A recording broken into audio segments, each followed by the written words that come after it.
Hi guys, in this video we're going to be looking at a mock test from Ashfield Driving Test Centre. So, as we start the video, we are coming out of the test centre car park.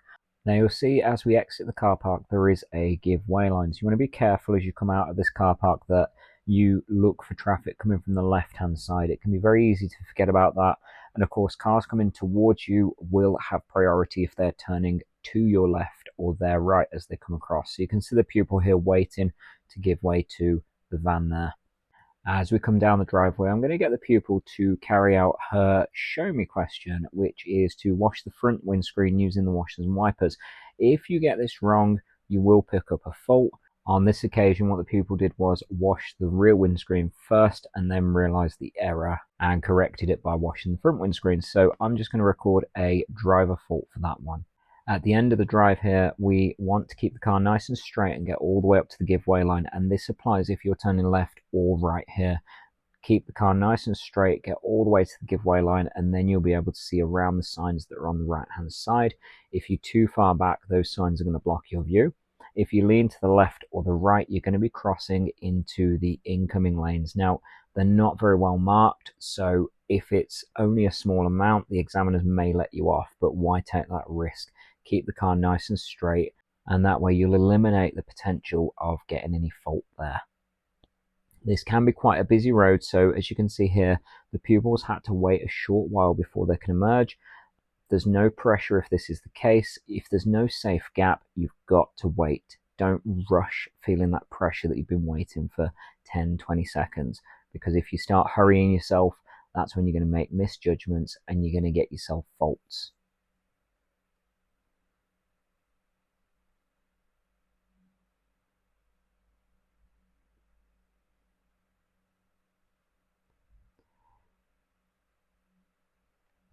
Coming up to the mini roundabout ahead, and you'll see, as with any mini roundabout, you've got to give way to the traffic coming from your right. So in this case, it's oncoming cars that want to turn right into the road on your left there. The car on the left there will give way as long as you're making safe progress, but just keep an eye on them, of course. And you may have noticed the national speed limit sign there. So on a single carriageway like this, it is a 60-mile-an-hour road. Make sure that you are making safe progress. So of course, before the lights, you can see there's not really a lot of room, so there's no point getting up to that 60. If you get past the lights going straight ahead, get that speed up. We're going right at this set of lights, and as we turn, you're going to see that the speed drops down to 30 shortly afterwards. So again, we want to watch out for those speed limit changes. They can be quite short distances that you cover before you change speed again. So if you miss those signs and you end up traveling over that speed limit, you are going to end up picking up faults again. Really keep those eyes moving for any change of speeds.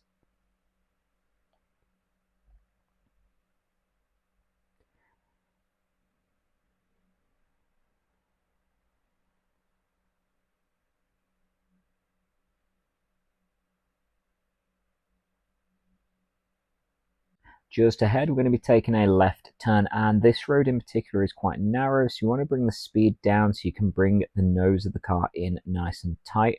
If you come around this too fast, you'll very quickly end up on the wrong side of the road. This pupil was a little bit on the faster side, but didn't go over that line or too close to worry me, so I didn't feel the need to record any fault on this occasion. But just be careful, that is a very easy place to pick up a fault. Take your time into any of those tight roads, because you can see the car coming towards us. It can lead to a problem for us very quickly. We're just going to pull up and do an angle start. So on your test, the examiners will ask you to pull up several times and then move off again. One of them will always be an angle start, and that's where you pull up behind a vehicle like this, and then you'll be asked to drive on again. The examiners want to see your blind spots being covered and that you're looking ahead as well for oncoming cars, because if you pull out around that car and interfere with an oncoming car, that creates a risk, and the examiners just want to see that you are aware of what's going on, you're aware of those risks, and that you're dealing with them safely. So remember, the whole point of doing your driving test is to see that you can drive safely.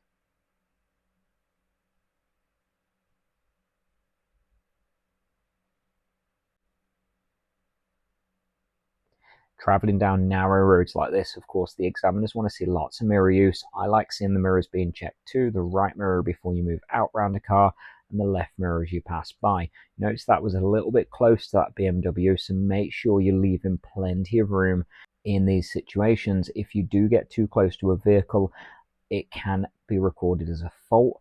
The ideal is you want to leave room that that door could open on that parked vehicle. So I felt that was too close, not close enough to put a serious fault, but close enough to be recorded. Just be really mindful when you're passing cars that you don't get too close to them.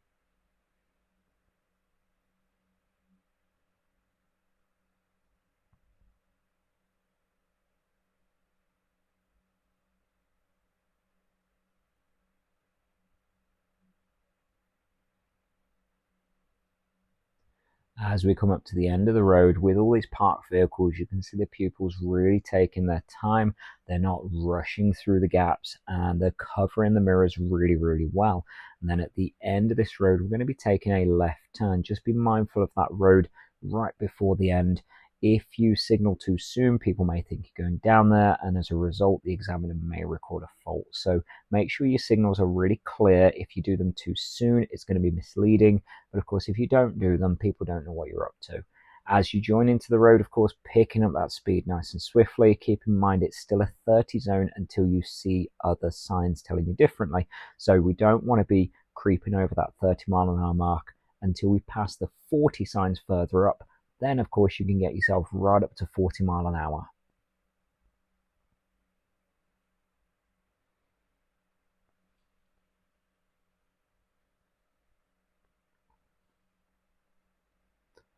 Up ahead, we have a set of traffic lights, and we'll be taking a right turn.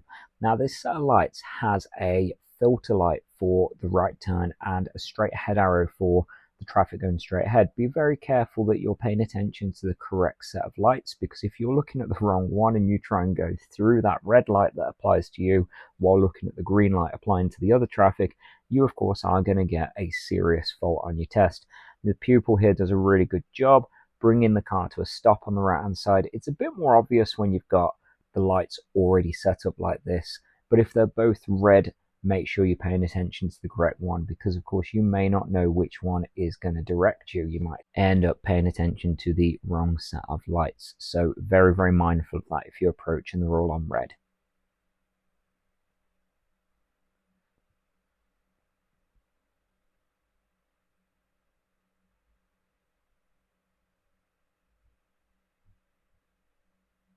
Just up ahead, you might see the 50-mile-an-hour sign. Sometimes they're a little obscured by trees, so be very mindful to keep those eyes moving for any signs, particularly where there's a lot of growth at the side of the roads, like on this one. Up ahead, we've then got some direction signs telling us that a junction's coming up. We can either go left or right. There's no straight ahead. We're going to be going left at this one towards Derby. And what I'd like to see is the mirrors and signal checked before you enter that left-only lane. If you don't do that, I would record a driver fault. Now, this pupil signaled after they'd entered the lane, so I'm going to record a fault for that one. Notice again these filter lights. The left-hand side is going to direct us to the left, and the other set of lights is for the other two lanes, which can only go right. So again, make sure you're paying attention to the correct set while you're sat there waiting for them to change. And then, of course, when we turn, keeping in mind you're still in a 50-mile-an-hour zone, so you want to get out onto that new road and build that speed up really confidently. As you're doing that, remember to keep your mirrors covered, because there are two lanes initially and they merge in.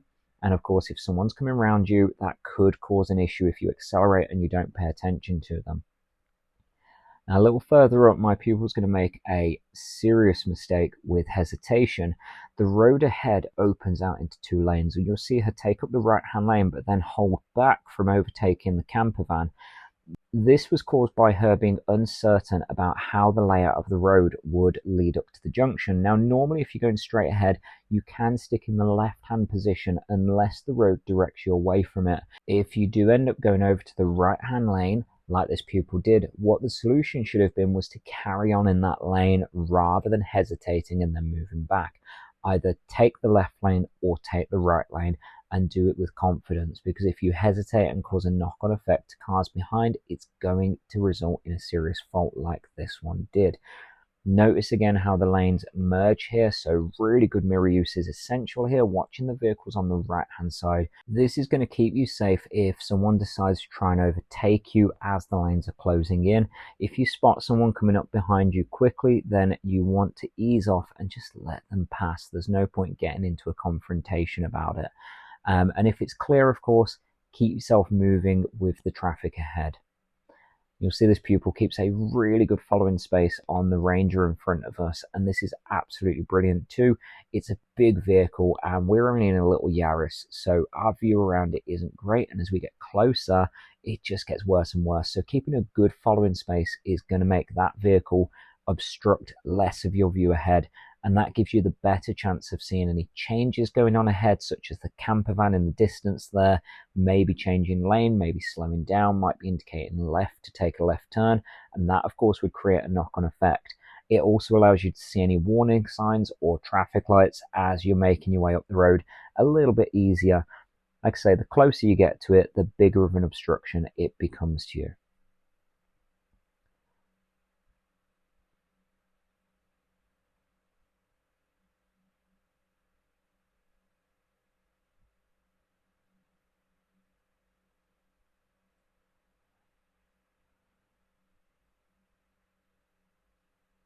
As we're waiting at the lights, remember, keep your eyes moving. Don't just fixate on the traffic lights. Keep covering those mirrors before you move away. And that way, when you move away, you're more prepared for what's around you, particularly if you've got vehicles approaching quickly from behind. And especially so if those vehicles are motorcycles that are looking to go through the middle of you as the lights are changing. Mirror use and that awareness, absolutely important here. Now up ahead, we're turning right towards Sutton town centre. You may have noticed the direction sign on the right there. It's quite a short approach, so we want to be really quick to respond to that, getting on those mirrors, getting that signal on and finding your way over to the right filter lane. If you miss the turn, it's not the end of the world. You just carry on and the examiner will direct you to turn around. Going the wrong way is not a problem. I had a pupil a little while ago who missed the right turn for Huthwaite, which is a little further down.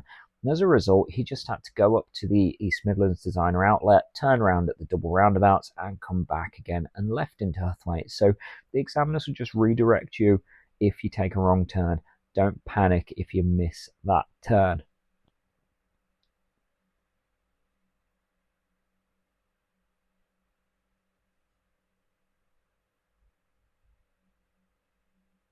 We've got quite a few parked cars coming up on the left, and you'll notice the pupil carrying at quite a lowered speed here, hitting about 20 miles an hour, give or take, as she's passing by, and that's absolutely spot on.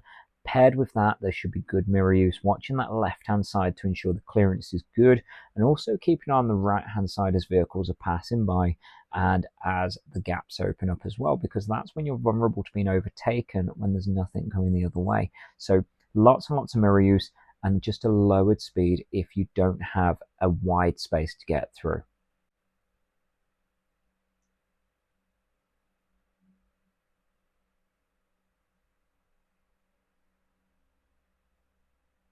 We've got a few warnings up ahead telling us about a school zone and a zebra crossing, of course. Just keep your eyes out for pedestrians in areas like this, particularly if it's school time. You can see from the clock in the bottom corner it's 12:45, so odds are we're not going to see any school kids unless it's a half day. So just keep your eyes moving anyway. If those lights are flashing at them signs as well, make sure you're slowing down and keeping your eyes moving a little bit more.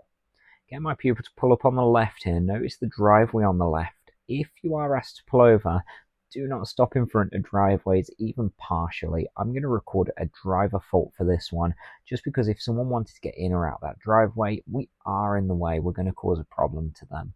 So just ensure you pick a place where you're not going to be in the way of someone's driveway when you pull over, and that'll avoid you picking up any driver faults. We're going to carry on straight at the roundabout second exit, following towards Sutton town centre still. So if you're following signs and you do not see signs at a junction, then you should assume it's going to be straight ahead or following the road where it leads you. Anywhere where you have to change directions, there should be signs, and if there aren't signs and the examiner wants you to go a different way, they will tell you in good time anyway.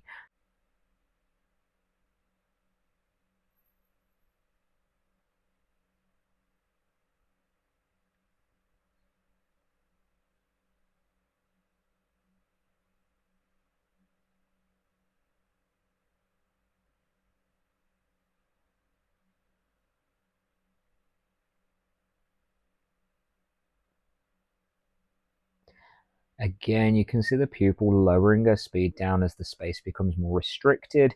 Paired with good mirror use, that is absolutely perfect. And then just up ahead on the left, we've got a direction sign. You'll see Sutton Town Centre is off to the right. Now this roundabout, you can actually use both lanes. You've just got to make sure whichever lane you go into, you maintain that lane on the way around. And unfortunately for this pupil, she doesn't manage to do that. She'll take up the right-hand lane on the way in. She gives way to the traffic really, really nicely. But then on the way around the curve, she just loses her position and it causes her to cross that line. It's not to the point that it causes any danger because nobody's close by. So it's going to be recorded as a driver fault on this occasion. If there was somebody nearby or it was more severe than that, that would go down as a serious or dangerous fault on your test. So very, very careful of that. Now, I have no issue with her using the right-hand lane. However, the left is the ideal because now as we progress across these traffic lights, we've got to merge into that left-hand lane. And as you see, we've got the van in front, the white car somewhere on our left side. If you do find yourself in a position like this, of course, really good mirror use is essential. You've got to be covering that left mirror and just making sure that you merge in nice and safely. If the car next to you does try to pass you by accelerating, again, just ease off and let them go. We've got a bus up ahead and you'll see it is pulled over with its hazard lights on. Just keep an eye on buses when you're going by because sometimes you'll have them pulling out of bus stops. Other times you'll have people running for the bus and people even getting off the bus, sometimes walking straight around the front of it. And of course, a vehicle of that size creates a huge blind spot for us. So we don't want to travel past it too quickly or too close. We want to be mindful of how much it hides from us. Just up ahead, we have a roundabout where we're going to be going right third exit. So you'll notice the markings are really nicely laid out on the way in. So for the right turn, just got to keep on the right hand side. And as you go round to your exit, don't forget that left mirror, left signal before you leave the roundabout. Pupil does a really nice job here covering those mirrors really effectively and then making good progress as she leaves the roundabout. We don't want to come off the roundabout slowing down too much. We want to build the speed if it's safe to do so. Now just up ahead we have a little bit of confusion with the vehicles ahead. My pupil does stick out a little bit, but it's not to the point that I see any issue with it. She's not over the line. She's got plenty of room for the oncoming car to pass. Now if you do get yourself muddled up with what cars in front are doing, the best thing to do is ease off and keep some space, and that is what the pupil did. She stuck herself over a little bit to see around the car to make sense of what was going. So I'm not going to record a fault for that because it didn't cause any issue. Up ahead, we're going to pull up on the left again. Now again, the key to this is pick a safe place to pull up. Try not to block any driveways. She's very, very close to going onto that white line as we pull up, but does keep it clear. And then, of course, when you move away, check your shoulder before you pull out. Now, I had another pupil in a recent video that I've done where she was leaving the left signal on before pulling away. Be very, very mindful of what you're doing with your signals. My advice is when you pull over, cancel that signal, put the car in park or handbrake neutral if it's a manual, and then set up again from fresh. And that way, you're not going to make those silly mistakes. Use it as kind of a breathing point or breaking up the driving test into several shorter drives. Now that can be helpful in keeping you focused and reduces the chance of you being distracted by faults that you've made previously. Leave them behind you and move on separately. I'm going to be turning left here. This is a little bit of a tight cornering. You see the pupil being really, really cautious as she comes around. The view to the left is quite poor, and of course vehicles on the right coming into this road get priority over you. You just want to come really slowly around there before you pull out to make sure you're safe. It's quite a steep downhill curve as well, so lowered speed again is going to keep you in control. At the end, we're turning right and we need to tuck the car all the way in towards those posts. You can see the pupil line up really nicely for this, and this gives her a really good view around the sides of the junction too. It's quite closed on the right hand side, so it's really important to get close to the end of that junction and make sure you can see before you pull out. Keep in mind that the most common reason for failing a driving test has consistently been poor observations or failure to make effective observations at junctions. So you want to make sure you're checking both sides and all around that junction before you pull out into it. At the end of the road, we're going to turn left, and again, you'll notice the pupil bringing the speed right down. It's because the road to the right is not very clear to see from. Again, we've got a wall and hedges on that right, so we need to get close to the junction before you can see out of it.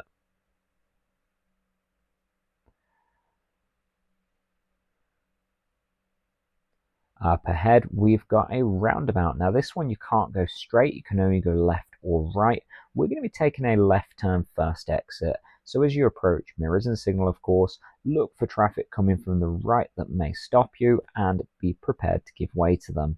If it's clear like it is for this pupil, then keep those wheels turning. Just up ahead, we're coming to some roadworks which have traffic light controls. Now, when you're following up to these temporary lights, make sure you look for that red sign which tells you exactly where to wait. That red sign is your stop line. So on this occasion, the pupil is a little further back than ideal, but because it doesn't cause a problem, I'm not going to record any fault there.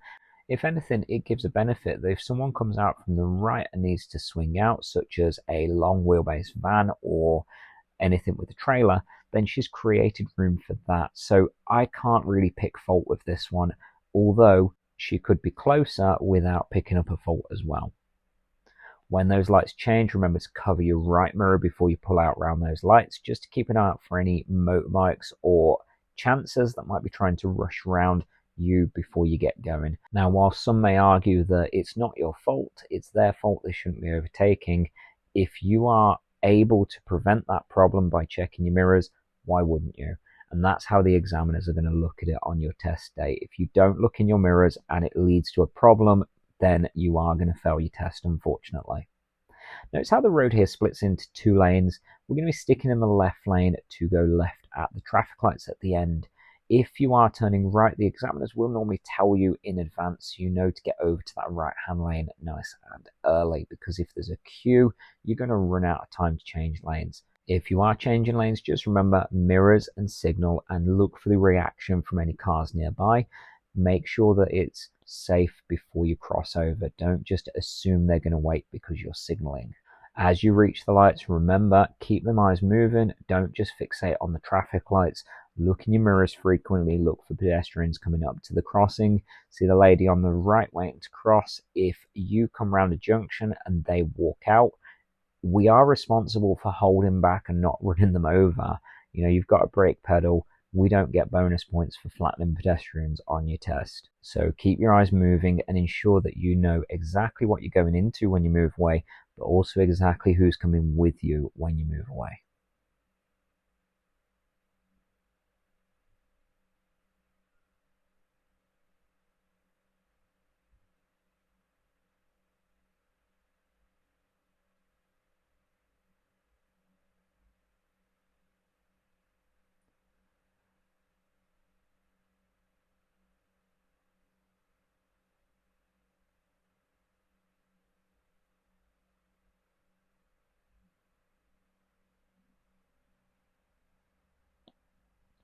Coming into Ashfield High Street here, and you'll notice that the pupil hangs back to keep that side road clear because of the red light up ahead. That is a really good example of planning and just considering other road users. If someone did come down that road to turn right out of it and we were blocking it, that could just cause them to give you death stares, and that could be quite uncomfortable.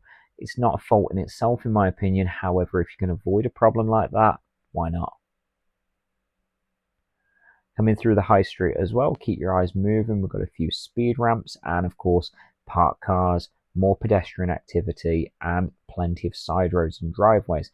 Just keep your eyes moving for any changes ahead, and like the pupils doing here, keeping a really good following space on the vehicles ahead. We don't want to be getting too close, as that's going to reduce any chance we've got of reacting to changes ahead of us. Giving yourself plenty of time means you can slow down gently and more controlled if things ahead change.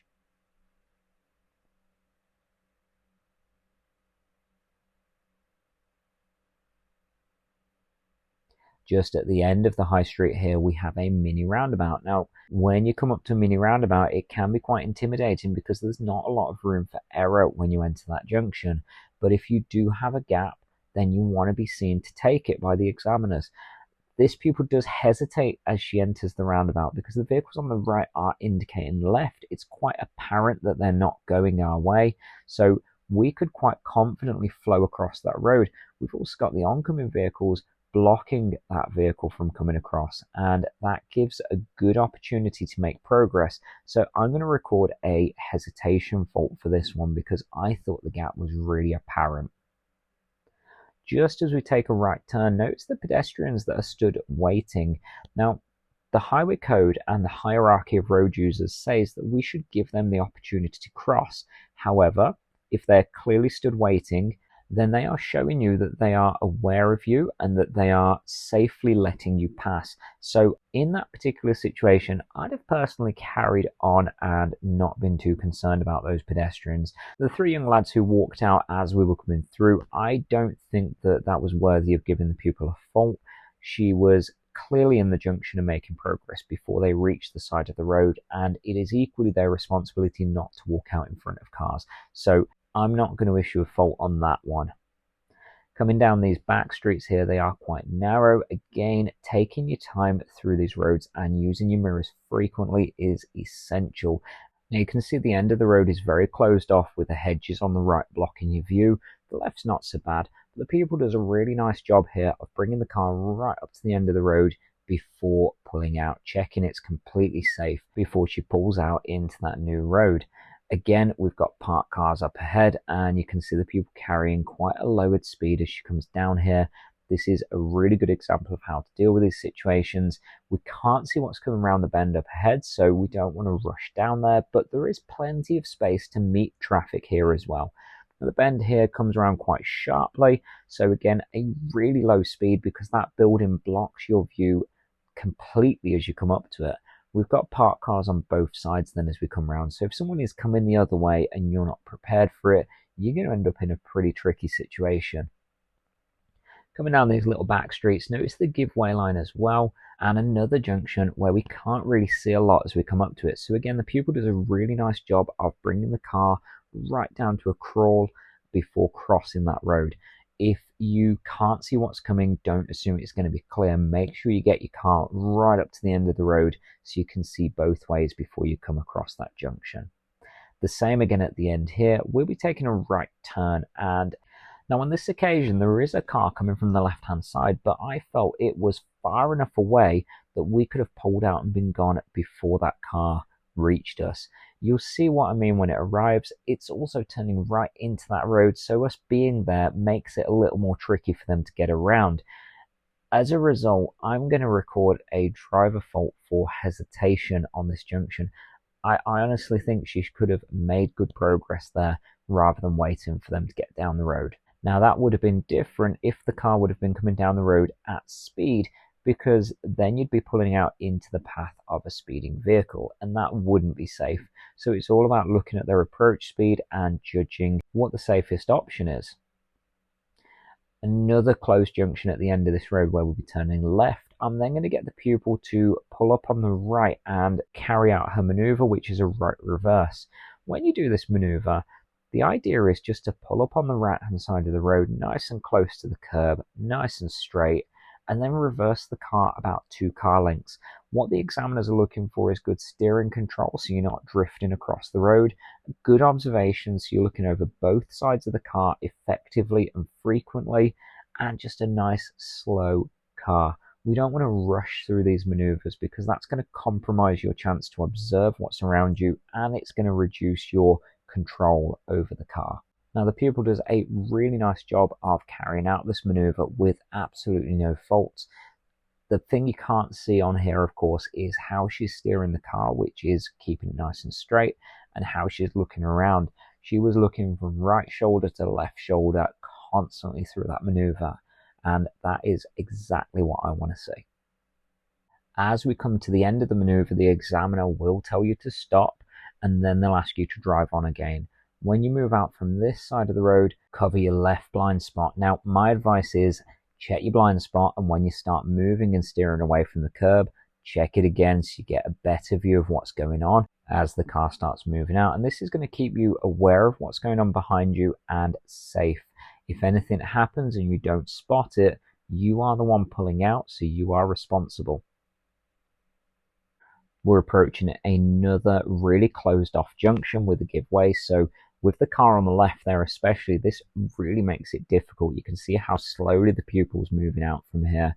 Now, given the amount of obstructions in the way there, I think this was absolutely reasonable, so I'm not going to record any faults for that.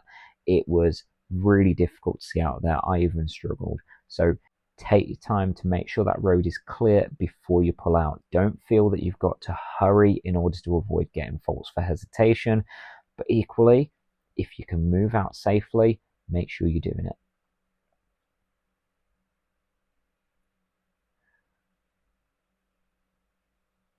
At the end of this road, we're going to be turning right. Now, this road is a little bit busier at times, so again, you can see the silver car up on the left there that's waiting to turn in. Do keep an eye out for cars coming in from that side, as well as looking to the right for traffic like that Honda, which of course has priority over you. Again, effective observations and choose a safe gap to emerge into. Don't feel that you've got to rush out of that junction, but equally, don't sit there and stare at a gap and let it go by. Make progress where it's safe.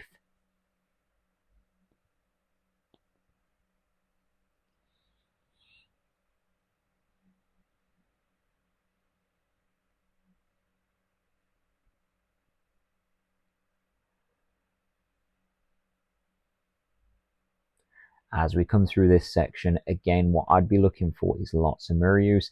This pupil's absolutely spot on with the mirror use here, watching the right side as she's coming out, the left side as she's passing by the parked cars, and again, leaving as much room as she reasonably could and adapting her speed where she couldn't leave a whole door's width as she passed those cars. So constantly looking around, scanning your mirrors, and just keeping yourself aware of what's going on. Absolutely essential to get yourself through your test. And then, of course, onto the road as a safe, fully fledged driver. Just a little further ahead, we've got a set of traffic lights, and we're going straight across and then turning right into the test centre driveway again where we started. Now, that brings the route to an end. That is 7 faults with 1 serious, unfortunately, for the hesitation on the main road with the camper van, which is a real shame because other than that, it was a really good drive.